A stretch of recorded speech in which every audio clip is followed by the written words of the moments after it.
Hey guys, this is a couple of days before I'm starting my job now. I'm trying to start this chapter as soon as possible, get as much of it done, and see if I can try and get it out at some point. And yeah,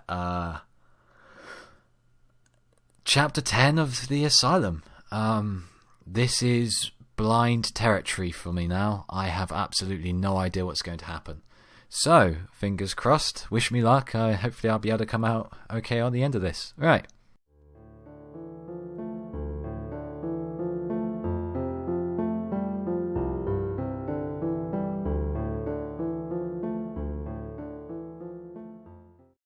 Are you sure your eyes are okay? Like, really sure? Yes, Pinky. My eyes are just fine, Applejack replied warily, giving her another reassuring smile. It was the 6th or 7th time Pinkie Pie had asked the question, and each time Applejack's grin grew a little more strained. There wasn't any damage done. Don't get yourself worked up about it. I'll be right as rain in a day or two. Well, that's really good news, said Twilight from across the cafeteria table, hoping to cut Pinkie Pie off before she asked Applejack to repeat herself for an 8th time. I mean it. I was worried something serious had happened. After the unpleasantness of her morning shower, and with the memories of what had happened the previous night still fresh in her mind, Twilight had jumped for joy when she had finally spotted Applejack waiting for her at one of the nurse's stations. She had barely managed to say goodbye to Nurse Coldheart before bombarding Applejack with questions. How are your eyes? What happened to Applejack? Are you feeling well? Applejack had weathered them well, answering as best as she could while the two had made their way to the cafeteria. The morning had only improved once they met up with Pinkie Pie. The presence of two of her good friends, both wearing honest smiles, had been a soothing balm to her nerves. Lost in conversation with Applejack, she hadn't even looked at what they had been served for breakfast. She had run on autopilot, following along as they took their seats, fully absorbed in finding out everything that had happened since yesterday. That had been 10 minutes ago. Her tray rested on the table, untouched. As she looked at them both, she could almost convince herself that everything was normal, that everything was as she remembered. Her eyes lingered on Applejack's bandages. Almost. I can appreciate how hard it was for you two, but I'm fine now. Honest, Applejack said, injecting her voice with as much confidence as she could muster, which only made her accent come out even stronger. It's just a few scratches. Heck, I've gotten worse picking weeds back on the farm. There ain't no reason for the two of you to be worried, all right? Twilight nodded when Applejack looked at her in the eye. She turned her head to glance at Pinkie Pie, giving her shoulder a reassuring squeeze. All right? Pinkie bobbed her head eagerly. All right, Dr. AJ. Excellent. Now that that's settled, why don't we focus on having breakfast before it starts to get cold? You two have been keeping my gums flapping all morning. I'd actually like to eat something sometime today. Applejack gave them both a teasing smile as she rubbed her hooves together. Pulling her tray closer, Applejack eagerly picked up her spoon and glanced down at her meal. She hesitated, staring at the contents of her bowl as her energy was drained away, before her shoulders finally slumped in defeat. Twilight's expression mirrored her friend's as she looked down in disbelief, her stomach twisting in on itself at the sight of what sat on her tray. It was the previous day's leftover porridge, with a few bags of gravel and chaff thrown in, and sour milk as a thickener. It was chunky and runny, viscous and clear. It was a scale model of a fetid and stagnant bog attempting to be passed off as a meal. It looks like snot, Pinkie Pie said, scrunching up her face and sticking out her tongue, but sounding more amused than disgusted. This isn't food. This is a crime against cooking, added Twilight, channeling a bit of rarity in her look of pure abhorrence. At least it's warm, Applejack offered, after she and Twilight glanced up at one another, the doctor doing her best to put things in a positive light. It was part of her job not to be negative around the patients, but Twilight could tell that under her forced smile, she was wishing she had brought something from home. And it's all we've got this morning. So, tuck in? The unicorn made no move to pick up her spoon. Applejack's weak smile faltered and gave way underneath Twilight's unconvinced stare. Reluctantly, she returned her attention to the quivering mass that lay in her bowl. She pushed her spoon into the depressing concoction slowly, as if fearing it might attack. Upset by the violation, it resisted her efforts to pull free, unwilling to release its grip on her spoon so easily. She tried harder. There was a wet pop as it finally came free. It was a dauntingly large mouthful, excess gunk gripping off the sides like chunky molasses. All three mares stared with morbid fascination as she lifted her spoon higher, their eyes tracking each lump that dripped over the sides and fell back into the bowl, to land with a horrible plop. "It even sounds like snot," said Pinky. Twilight nodded dumbly. "It's perfectly fine, you two. It just looks odd is all." Twilight couldn't tear her eyes away from the dripping mound of goop clutching Applejack's spoon. "Are you sure about that? I mean, you are still recovering from your wounds." She had the feeling her words had managed to upset the doctor inside Applejack. She gave them both a stern frown. "Yes, I'm sure. It's perfectly fine. And both of y'all need to eat your breakfast. Look, I'll show y'all that there ain't nothing to be afraid of." Mustering her courage, Applejack shoved the spoon into her mouth before she had a chance to stop herself. No pony moved for the longest time. Twilight didn't know whether to be disgusted or amazed when Applejack finally pulled the spoon free. The white plastic, perfectly clean. Eventually, Applejack forced her jaw to start moving, her left eye twitching slightly. Her chewing was robotic, the quick but steadied pace of someone trying to get through something without having to think too hard about it. After she was done chewing, Applejack tried to swallow, but it was soon clear that she was struggling. Twilight couldn't tell if it was because of the taste or if the food was fighting back, but with a grimace and a pained expression, she finally managed to finish her first bite of the meal. "How did—" Twilight's question was interrupted by a raised hoof as Applejack made a grab for the styrofoam cup resting on her tray. Throwing her head back, Applejack downed the instant coffee in one smooth motion before gasping like a swimmer coming up for air. Twilight waited for her to catch her breath. "So, how did it taste?" The doctor did her best to compose herself. "It wasn't that bad," she declared hoarsely. Twilight gave her a disbelieving look. "What? Okay, fine. It ain't great, but it is edible." She paused. "Just, start small, alright?"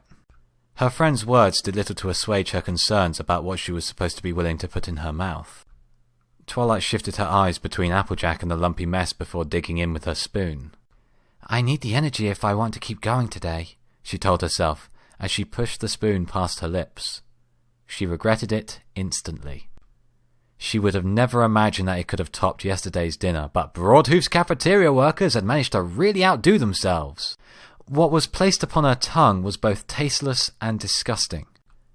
The grey-brown sludge had the consistency of book paste and left a slimy residue behind that she feared would never leave. Desperation overtook her as she swallowed it as quickly as she could, hoping to get the mouthful down before she could rethink which direction she wanted it to go. Applejack failed to hide her amusement as Twilight made a mad grab for her own cup. "Oh, sweet Celestia, that stuff is vile!" she declared, once she had finished gargling her coffee. The searing and bitter liquid scoured her mouth clean. She fought down the urge to scrape her tongue along her teeth.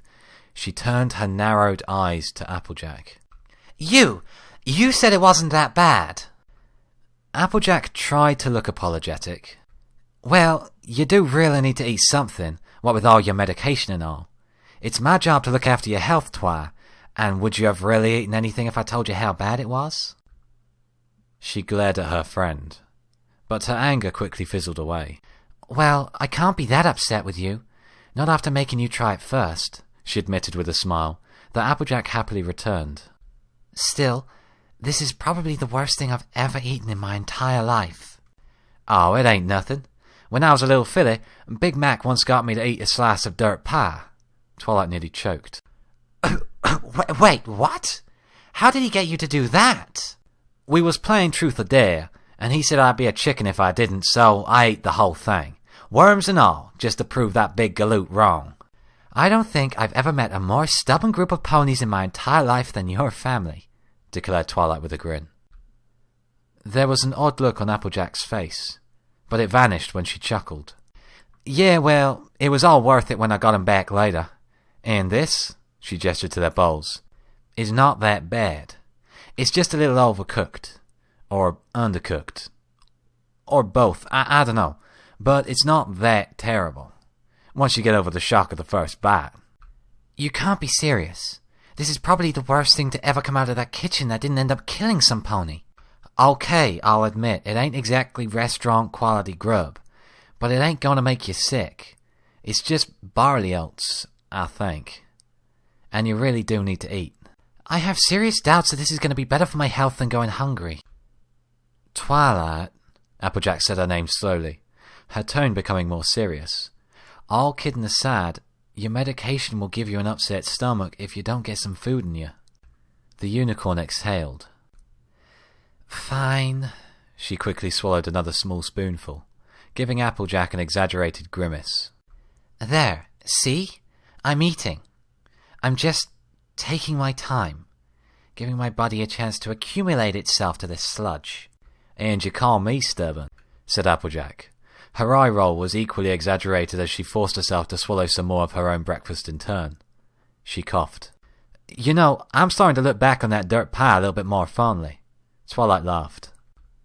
All it needs is some sugar, Pinkie Pie stated assuredly, as she filled her mouth with another heaping spoonful, swallowing it without hesitation. Oh, and some cinnamon would be nice. And some milk, and maybe a little butter too, and maybe some maple syrup. But besides that, it's still pretty good. Twilight and Applejack watched in silence as Pinkie Pie tilted her bowl back to pour the last of her porridge into her open mouth before swiftly licking it clean. The two shared a look of mutual disbelief. Applejack eventually managed to close her mouth. That's just impossible, Twilight finished as she shook her head. Still, she couldn't disagree with Pinkie on all the particulars. It's hard to think of anything that wouldn't make it taste better, she thought, eyeing her meal distrustfully. Twilight reluctantly spooned more of the goopy mess into her mouth. Oh, what I wouldn't give for some fruit right now. The trio ascended into partial silence. While Twilight and Applejack forced themselves to eat with the resignation of the condemned, Pinkie Pie held a one-sided conversation in between mouthfuls of porridge from her second bowl. Twilight sighed softly into her bowl as she half listened to Pinkie's meandering story, letting her mind wander in turn. Inevitably, her thoughts coalesced around the same issue that had been hovering over her all morning. Her dream. Was it a dream? On any other day I wouldn't have to think twice. It was too crazy to be anything but a dream. She looked up from her plastic dishware and glanced around the cafeteria. But now, she thought, the question hanging in the air as she watched two orderlies wrestle a screaming mare back down into her seat. The patient sitting beside her kept his head down as he slowly wrote something out over and over on the table with his porridge. Past him, she could see another set of patients being fed by a bored-looking nurse. Now, everything is crazy. Returning her attention to her friends, Twilight took a steadying breath, their presence giving her the strength to push away what little fog still clung to her mind. As much as she thought of herself as a reasonable and logical mare, she knew better than anyone how she could let her doubts and anxieties get out of hoof. But not today, she promised herself. The confidence was a welcome change of pace. Warmth saturated her body, the fire of her conviction visible in the set of her jaw and the confident gleam in her eyes. Today is going to be different. Today I'm going to use my strengths. Today I'm going to keep organized. Today I'm going to fight back against whatever sent me here to this broken place. I am Twilight Sparkle, protégé of Princess Celestia, and bearer of the element of magic. I can handle this challenge, just like I have overcome all my previous tests. I'm here with my friends, and there is nothing that can stand in my way. I can defeat this world's lies with the 3 greatest weapons known to ponykind: research, studying, and deductive reasoning. What was that, Twilight? Applejack's question yanked Twilight back to her senses. She blinked at her friends, meeting the gaze of the curious doctor and the equally curious patient. Huh? Applejack shrugged. I just thought I heard you say something is all. Me too, Pinkie Pie added. It sounded something like researching studied duck seasonings. Her face brightened. Or maybe read out, "It was nothing," said a blushing Twilight loudly. She lowered her voice to normal levels. "Really, it was nothing. I was just thinking aloud about, my schedule for the day." She pulled her schedule free from one of the shallow pockets in her green vest and slapped it down onto the table, a little harder than intended. She forced herself to give them a broad grin. Applejack's eyes watched Twilight for a few seconds before she shrugged again. "All right. Well, if you have any questions about anything, just let me know. After your meeting with Dr. Rose, I can go over the schedule again with you if you like." "I'll keep that in mind," Twilight replied, her fake smile vanishing as soon as Applejack turned away to reluctantly answer Pinkie Pie's question about studded duck seasonings. The embarrassment at being caught speaking aloud became scorn. "That was a stupid mistake," she chided herself as she returned the schedule to her pocket. "What if I had said something else? This Applejack might be my friend, and she might have some connection back to the mayor I know, but she is still a part of the staff here. I can't let anyone know what I'm thinking until I have a better idea of what I'm dealing with, especially the doctors. No pony can be trusted." She continued to eat her breakfast, reluctantly spooning more of the meal into her mouth as she updated her mental checklist, careful to underline her reminder to watch what she said. She couldn't afford any mistakes. Still, she wasn't as worried as she once would have thought. If there was one area in which she knew where she excelled, it was doing things carefully. Twilight's thoughts soon returned to the previous night's dream. Hours had already passed, but fortunately, or unfortunately, she considered, the nightmare had been so vivid that the details were still seared into her mind. "But was it just a dream?" she asked herself again, repeating the question a little bit more forcefully. "I fell asleep, experienced whatever that was, and awoke afterwards. It fits the definition for a simple nightmare, but then, considering what this world is even like when I'm awake, it isn't irrational to entertain the possibility that it could be more than just a dream." Her eyes flickered around the cafeteria. "This whole experience pretty much argues in favor of the impossible being possible. But does that really prove anything?" She replayed her memories of the dream through her head. At first it had been so real. She couldn't help but feel homesick as she remembered the sight of Ponyville resting just outside her bedroom's window. Everything had been just as it was supposed to be, down to the sense of ink and parchment that dominated the library. Even after the insanity had begun, it had retained its truly visceral feel that she couldn't remember experiencing in a mere dream before. But everything else? My friend's behavior, my imposter's temperament, the physical transformations, everything else had been so strange, so impossible, that the only logical assumption is to label it all as fantasy. The longer she debated the idea with herself, the more certain she became that her dream had been just that, a dream. It had been a frightening and particularly vivid dream, certainly, but in the end, it was still just a dream. Even Sombra's magic had relied upon the creation of a realistic illusion, she thought in a professional, scholarly tone. Memories of school debates and oral examinations passed through the back of her mind as she continued her inner dialect. That's what made it so effective. You could subconsciously believe the illusion because it played off of your fears while giving you no room to doubt it. Your own doubts made the scenarios seem realistic. But dreams are not limited to keeping themselves within the realm of believability, even though you might think that they are real at the moment. When I dreamt that I was an alicorn, not even for a moment did I ever question why I suddenly had wings and was able to fly. It was only after I woke up that I could recognize how absurd such a sudden transformation was. Like then, my nightmare's illogical and impossible nature is readily apparent when I reflect back to it. While my appearance within this world defies logic, the hospital doesn't have hungry shadows or ponies with melting faces. This world is as real as anything, even though it's some strange alternate dimension, or magically altered reality, or some other scenario I haven't yet come up with.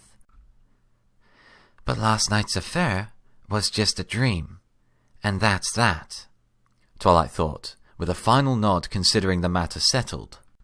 Picking up her spoon, she returned to her meal, focusing on something other than the lingering question at the back of her mind. Despite attempting to make her logical examination of the question definitive, she couldn't banish all of her doubts. She sighed. Big change there. Ever since I woke up yesterday, I've been doubting everything. I'm a stranger in a strange land, and the strange dreams aren't exactly helping me stay focused. Helping me to stay focused. The last few words echoed within Twilight's head as she paused. The warm touch of realization passing over her mind like the dawn sun cresting over a sloping hill. And ever since I woke up, they've been giving me pills and unknown medication. They've been drugging me. Dozens of suspicions and theories came together in an instant, and Twilight didn't know whether to revel in her success or hit herself for taking so long to make the obvious connection. The only thing she knew with certainty was the surge of righteous anger that welled up within her breast as she glared at the oblivious Applejack. The dreams, the argument with the bathroom mirror, my mood swings. They've been drugging me to make me believe I'm crazy. That's why they wouldn't give me a medical reference, so I wouldn't know what they were poisoning me with. They want me to believe I'm crazy and give in because... Twilight's thoughts trailed away. Wait. Why would they need me to believe I'm crazy? They already have me locked up, and every pony already thinks I'm insane. Isn't what I believe irrelevant to them at this point? She sagged down into her seat like she had sprung a leak. She quickly erased a couple of lines from her internal checklist. All right, so it doesn't explain everything, but it's the most rational theory yet. It just has some flaws that need to be ironed out. Despite her tendency towards focusing on the negative side of things, Twilight was pleased at how much confidence she had felt. Of course, confidence is no excuse for not doing everything step by step. Finishing off the last of her lukewarm breakfast, she began running through her checklist once more. It irked her that she didn't have a quill and parchment handy so that she could create a physical version, but she refused to pay it any mind. The last thing she needed was to leave clues behind for others to figure out what she was planning. A soft chiming sound filled the air, dragging Twilight's attention up from her empty tray and away from the imaginary scroll that she had been floating in front of her eyes. Okay, girls, breakfast is over, announced Applejack as she stood up, answering Twilight's unspoken question. After stacking their trays for cleaning, they followed Applejack towards one of the exits, passing other ponies milling around the loose lines. Just before they reached the door, the doctor turned back to look at Pinkie Pie. Pinkie, go ahead and line up with your group. Me and Twilight have to go see Dr. Rose. Ah, but I wanted to spend more time with you, she pouted. I was hoping Twilight could be in my therapy group today. Pinkie glanced at the unicorn, as her frown reversed itself into a large grin. Today is show and tell day, and that's always fun for a laugh. And you look like you could use a laugh, Miss Super Serious Face. Twilight pulled her head back just in time to avoid having her cheek pinched. Her look of irritation only making Pinkie's smile grow larger. I don't... Twilight started to protest, but Pinkie simply cut her off. Oh, no. You definitely need a good laugh. I'm the expert on that sort of thing. I know when a pony is feeling down in the dumps. It's my special talent, she declared, as she turned herself to reveal the familiar 3-balloon cutie mark. The cutie mark is not covered in scars. Twilight glanced away, trying to keep her dark thoughts from showing on her face. But I can always tell when a pony needs some cheering up, and the best way to make someone happy is with a party, Pinkie continued over Twilight. Just, they don't let me throw parties. But if I could, I would totally throw a cheer-up Twilight party. Oh, and I could combine it with my Dr. AJ's and her party too, she added, glancing over at the doctor. Twilight opened her mouth. Well, you two will have plenty of time to spend together later, Applejack interrupted, earning an irritated glare from the unicorn as well. You can tell Twilight all about what happened when you see her in school this afternoon. But you need to scoot, Sugar Plum. She tapped her watch. If you're late lining up with your group, you won't be able to spend time with us. So, go on, and just tell us all about it next time you see us. Pinkie Pie nodded with eager obedience, her disappointment vanishing the moment Applejack promised that they would all meet up later. Oh yeah! I forgot all about that! I'll be able to give you both all the fun details later, she said loudly, waving over one shoulder at the two mares as she trotted away. See you later, Dr. AJ. See you in class, Twilight. They both waved back as she was swallowed up by the crowd. Well, let's get going, Applejack said with relief. as she ushered Twilight towards the door. She set off at a quick pace, forcing Twilight to canter along beside her. Rose wanted us to get there a little early, so we need to hustle. He wanted to give you plenty of time so there wouldn't be a repeat of yesterday's, events. She glanced over at Twilight, her expression softening with concern. You need to trust him, Twi. The best thing you can do is just be open and honest with him. He'll answer all of your questions and try to explain things. Explanations were something Twilight desperately needed. There was no way she could ignore that. Getting herself and her friend's home was a puzzle with all the pieces hidden away beneath unanswered questions. Her thoughts were filled with theories and conspiracies and suspicions about the world that she was trapped in. Each one a possibility, but with disturbingly little to back it up. She was playing chess blindfolded, unable to see the board, the setup, or even her opponent. Until she discovered more, any move could be the wrong move. She had to be patient and focus on getting as much data as she could. However, there was precious little of that focus in Twilight's mind as they hurried down the halls of the hospital. Instead, her thoughts were dominated by a single burning question. One she didn't need Dr. Rose to answer. What did you mean by school? What's that? Applejack asked, slowing down to glance back at Twilight. She looked Applejack firmly in the eye. What did you and Pinky mean by school? Well, Twilight, every filly has to go to school until they're an adult and graduate. Just because you're at Broadhoof doesn't mean that we're going to let your education suffer. I did Twilight caught herself, knowing it was useless to protest anything about her real past. She frowned. Okay. How am I not really a full-grown mare?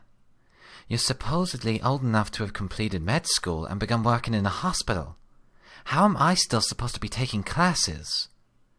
The question brought Applejack to a stop. She stared back at Twilight, giving her a rather odd look. There was a long, uncomfortable pause. Twi, how old am I? She asked carefully. 20, Twilight replied automatically. Having friends had been such a new experience for the unicorn that she had gone to great lengths to memorize their birthdays. Her books had stressed that remembering birthdays was a vital part to maintaining friendships, and Twilight was nothing if not studious. The thought of embarrassing herself and her new friends in a social situation had been so powerful a motive indeed. She was absolutely confident in her knowledge of her friends' ages. Another length of silence passed between them, as Applejack continued to stare at her. Twilight, I'm 26. Twilight blinked. No, you're not. Yes, I am, Sugar Cube. If I were 20, I would still be in college. No, that's not right, Twilight declared louder, shaking her head as if trying to force Applejack's words out of her mind physically. You're not that much older than me. You can't be 26. She scowled and turned away, glaring out of one of the nearby windows. No.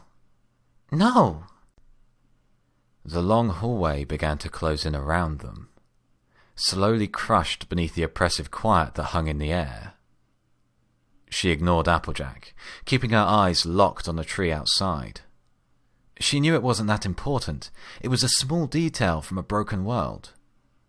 What did it really matter if this Applejack was a little older than her? A little older than the real Applejack? It had so many other things wrong with it that her friend's age was inconsequential in comparison. Twilight knew and believed that fact with absolute certainty, but still felt her heart racing. She continued to gaze outside, running the revelation again over and over within her head, trying to figure out why the thought of Applejack being older had her so upset. She didn't glance over when she heard Applejack move closer, the doctor's stride careful and measured. Twilight, how old are you? The question froze Twilight in place. Her ears flattened against her skull, the hairs on the back of her neck stood on end. Slowly, her body fighting her every step of the way, she turned her head to stare back at Applejack. She ran her tongue along the inside of her dry gums. 19? she whispered. Applejack's expression shifted from concern to pity in a heartbeat. But her soft eyes did nothing to soften the thunderous blow against Twilight's resolve. The unicorn struggled to keep her knees from shaking. When Applejack said nothing, Twilight spoke instead. Applejack, how old am I supposed to be? Despite her prompting, Applejack hesitated. She glanced away. How old am I supposed to be, Applejack? She repeated forcefully. She knew she had to. And she had to know. The doctor sighed. 17. You're only 17. Twilight blinked. She had been expecting the revelation to crush her flat, to bowl her over and send her mind scrambling to recover. It wasn't enough for this world to take her past, her friendships, and her accomplishments. It also had taken whole years of her life. It should have sent her reeling. Instead, she felt, well, not much, really. She frowned. I should be more bothered by this. Why am I not upset? Her silence was enough to get Applejack to look up from the tiles of the floor. Twi, are you all right? She asked softly, her voice dripping with concern. Yeah, I am. Twilight shook her head slightly and looked into Applejack's green eyes. I mean, I'm fine. I'm perfectly fine. You would think being told you're the wrong age would be a little bit more shocking, but it's not. The two mares stared at each other with matching expressions of mild bewilderment. Really? Twilight nodded. Yeah. She played the information over in her head. She wasn't in shock, and she wasn't in denial. But then, why was she okay with this? She was supposed to be some insane patient with amnesia, and everything clicked. Her sudden grin caused a flash of concern across Applejack's face, but she ignored it. Aha! Don't you see? That is just more proof that I'm right. It's more evidence that I'm not crazy after all, laughed Twilight, all of her previous worry flowing out of her in a burst of excitement. Despite herself, she did an excited and graceless dance in the hallway. Twilight, Applejack began, but Twilight cut her off. No, Applejack, please, hear me out, she said as she excitedly hopped over to Applejack, pushing her head in close to the doctor's and giving her a beaming, confident grin. Dr. Rose told you I might be suffering from some retrograde amnesia due to my new treatment, correct? Applejack stared back. Correct? Yes, that's correct, but I don't see... Well, there's your evidence that something isn't right, Twilight declared, pulling back and doing a little spin in celebration. Don't you see? See what? Applejack said flatly, a hint of annoyance creeping into her voice. Twilight planted her hooves and struck a confident pose. That means he is either lying, or this world really isn't mine. She felt like she were back in front of the class delivering some perfectly researched and endlessly practiced report on magical theory. It wasn't just that she was right. Now, she had some firm, solid and undeniable proof to back her up. She ignored Applejack's disbelieving look and continued. Retrograde amnesia doesn't work that way, not when I still have all my memories. Sure, antrograde amnesia can lead to confusion over one's age because it prevents the sufferer from developing new memories, preventing them from realizing the passage of time. But that's not what they say I have. They claim I have retrograde amnesia, as in my memories of the past are still missing. But that's not true. Pacing back and forth with her head held high, Twilight ignored Applejack's attempts to interrupt her diatribe, determined to get her point across. I have all my memories of my real life. The doctors claim they are all delusions, but that doesn't fit all the facts. Here I am with perfectly clear memories going back to foalhood, but somehow they don't match up to what this world claims to be true.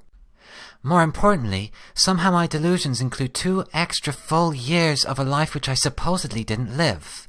That is not how amnesia, much less schizophrenia, works.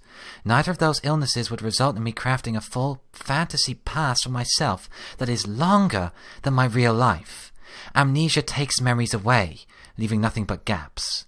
Schizophrenia can create false memories through delusions, but it couldn't cover up all of those gaps and add on 2 extra full years to my life, especially not while simultaneously leaving me with absolutely no memories of the real world. Turning to face her friend, Twilight leaned forward until her face was just inches away from Applejack's. Come on, Doctor. Really think about it. How is it that my memories are perfectly fine going back as far as I can remember, and yet somehow I've lost every single detail about my real life? How can I remember everything from my school years from a life in Canterlot that supposedly never happened, and not have a single memory about Broadhoof? How is it that I have 2 extra years' worth of memories from something that you all claim didn't happen, but not anything about this entire hospital before yesterday morning? She jabbed a hoof at Applejack. Doesn't that make any sense? Does that match any of the medical knowledge you've been taught over the years? Well, Applejack stammered, her indecision only fueling Twilight's sense of triumph. No, it doesn't. And you know this doesn't fit what you've been told either. I can see it in your eyes, Applejack. You're starting to doubt the official story, which is good. I knew I could count on my friends. Whatever has sent me here, whatever caused all this, it just doesn't match up with the medical explanation. Twilight's look of revealed victory switched to a desperate appeal. Applejack, I need your help if I'm ever going to get back to my own home, but you need to know the truth. I'm not supposed to be here, locked up like this. I don't know if this is some alternate dimension and I've replaced a truly insane Twilight Sparkle, or if something has twisted reality around so everyone thinks that I'm supposed to be locked up. But it's just not true. In my world, the real world, I really am Princess Celestia's pupil. We were close friends in Ponyville, Applejack. I've met your family, I've helped out on the farm, and we've gone on adventures together. I am the element of magic, while you, Applejack, you are the element of honesty. I know you can see that I'm speaking the truth here. We need to get out of here so I can set things right. I know this is a lot to process here, but please, you need to get this magical limit off my horn so we can— That's enough, Twilight! Applejack shouted, taking a step forward. I am not going to sit here and let you continue to delay our meeting with the doctor so you can try and convince me to take off your dampener. That isn't going to happen. Twilight's eyes widened in alarm. But no buts. We are not going to have this discussion now, and you are not going to convince me to let you harm yourself by taking off your limiter. It's for your own health and for the health of those around you that you're silenced. And I don't want to hear any more about this. You understand? Cold claws drove themselves into her lungs, causing her breath to catch in her throat, as her chance for freedom began slipping out of her hooves. But do you understand? Applejack hissed, taking another step forward. Twilight nodded weakly. Yes, she answered, her voice barely audible even in the silent hallway. Good. Now follow me. We're already late enough as it is. Her words were delivered with a finality that brooked no disobedience. Without another glance, Applejack turned back around and headed off down the corridor with a quick trot, the clip-clop of her hooves a staccato soundtrack to Twilight's disbelief. Why? Why won't she believe me? The thoughts pounded in Twilight's head as she obediently followed in Applejack's wake. She ran through her words again and again, trying to figure out where she had erred. It didn't make sense. Surely Applejack could see the truth. She was a medically trained professional in this world, but even an amateur like Twilight could tell that not everything was as it should be. Sniffing and rubbing her eyes, Twilight hurried to move parallel with her friend. Turning her head, she watched Applejack walk with determined strides, pointedly refusing to meet Twilight's stare. Her narrowed eyes were locked onto the destination ahead, her jaw pulled tight. Why is she angry? Twilight asked herself, pushing back her own doubts. She had promised herself that she was going to stay strong after all, and for once she had something firm to hold on to, something solid she could base her confidence around. The age difference made no sense, and didn't match up with what she had been told about her condition. Why couldn't Applejack see it too? Why was she angry at Twilight for pointing out the truth? She glanced over at her friend again. The Earth Pony's jaw was still locked tight, giving her the firmly stubborn look that Twilight was familiar with. But her green eyes... there wasn't just anger there. Twilight's heart skipped a beat. It was doubt. There was doubt there, hidden beneath the tough exterior Applejack was trying to maintain. It took all of Twilight's self-control to keep her from giving a whoop of joy and tackling her friend in a hug. She had done it! Something she had said had gotten through to her friend. Even if she doesn't believe me yet, she is at least asking questions. That's the first step. Twilight felt 100 pounds lighter as she turned away. Her friend didn't believe her. Not yet.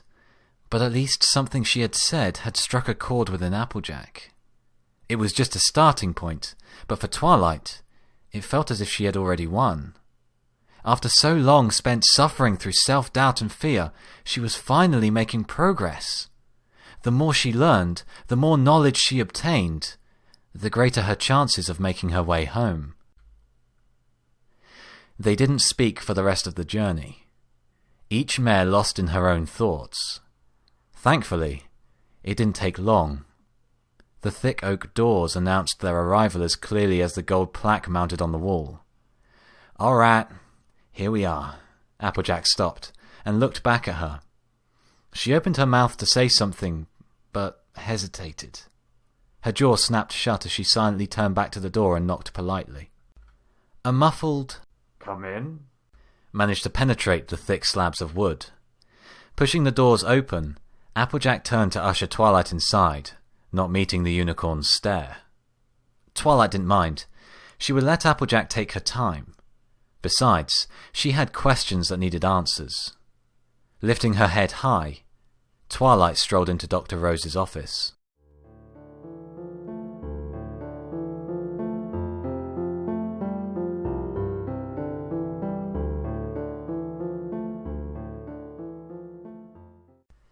Beep boop mother bucker to number 10. So, that has been Deamon of Decay's The Asylum, Chapter 10. And I'm actually happy I managed to get this one done after the first week of doing my job. I did have a lot of it done, like on Saturday, I think it was.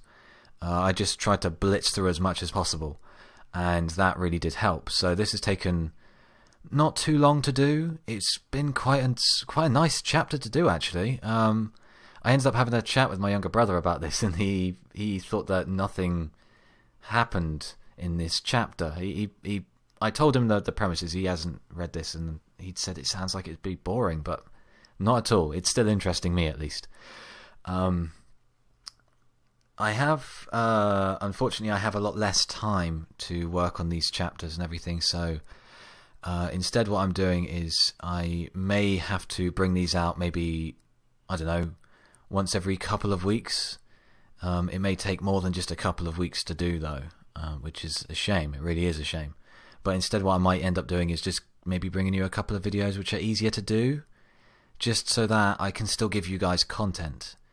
And yeah, I just hope that you still enjoy stuff that I make, or do, or say, or whatever. I don't know. The point is, thank you so much to everyone who views these videos. I do appreciate it. Thank you to everyone who has subscribed to me, because you guys are keeping me going, and your comments.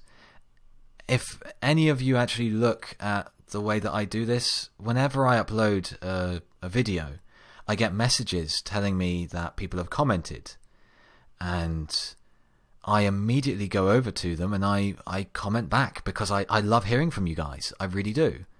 And I know I keep saying that, but it's important, because I do enjoy making these videos for you, and I love getting feedback from you, because it's fantastic. And I just want to say thanks for that. So, yeah, thank you very much to Deamon of Decay for making these chapters. I mean, they've, You've got a lot of them, bro. I'm going to say that much. But yeah, they're very good. So thanks for that. And of course, thank you to this amazing community for giving me music to listen to, for giving me videos that I can laugh to make me think, and just inspiring me to do stuff like this. So thanks a lot, guys, and as always, I've been your ever fabulous host, Coley. Stay shiny.